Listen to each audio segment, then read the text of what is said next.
85% of people around the world suffer with issues of self-esteem. All of us are coping to build our confidence to get things done. So confidence is made up of four kind of components: controlling your destiny, expressing yourself safely, trust your ability to perform, trust your domain knowledge, and embracing humility. So let's look at each one of these things. Controlling your own destiny. If you think that your success has got to do with luck or outside control or anything that happens, that's not going to make you feel confident. Think about when the economy goes bad, right? A salesperson might say, well, the economy sucks, so therefore, I'm never going to make my sales. Well, that's kind of the wrong attitude. If you don't think you can control your destiny in that, then you're not going to feel confident. But the salesperson that says, you know what, the economy stinks, but there's 3 other opportunities over here I'm going to go get, and I know with enough work, I'm going to be able to control the outcome. So think about where you are regarding that situation. The second one is expressing myself safely. It's the ability to express yourself in varying situations.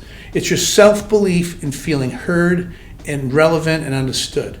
If you do not feel that way, then you're not necessarily going to be able to do that. For example, I was put on a board some years ago, and I look around the boardroom and I see all these really bright people. I felt like I couldn't express myself without saying something stupid or not being as well informed as I needed to be, and I just couldn't say anything. So for the first year, I barely said anything, and if I did, I was a nervous wreck. What happened ultimately, eventually that board came to me and asked me to be on the executive committee. Why did they ask me to be on the executive committee? Because they actually had more confidence in me than I had in myself, and they wanted to hear my voice. So it was up to me controlling that. Trust in your ability to perform. If you don't feel you have the domain knowledge, or that you can get through a particular situation, or you don't trust that you can accumulate knowledge in a certain way, you just don't trust the way you think, that's also going to affect your confidence. I'll tell you straight out, I can't memorize 7 items on a piece of paper and regurgitate that back. I'm just speaking from my trust in my own knowledge about the subject,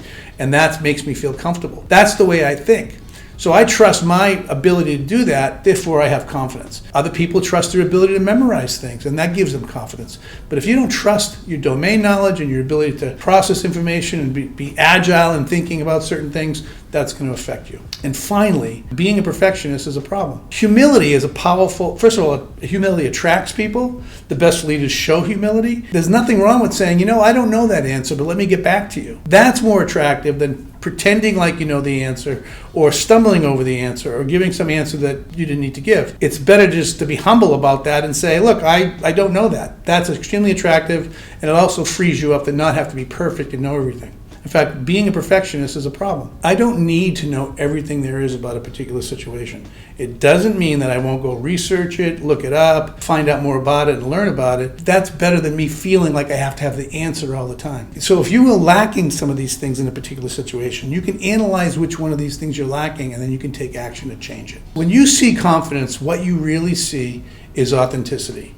You see the power of someone being authentic and real.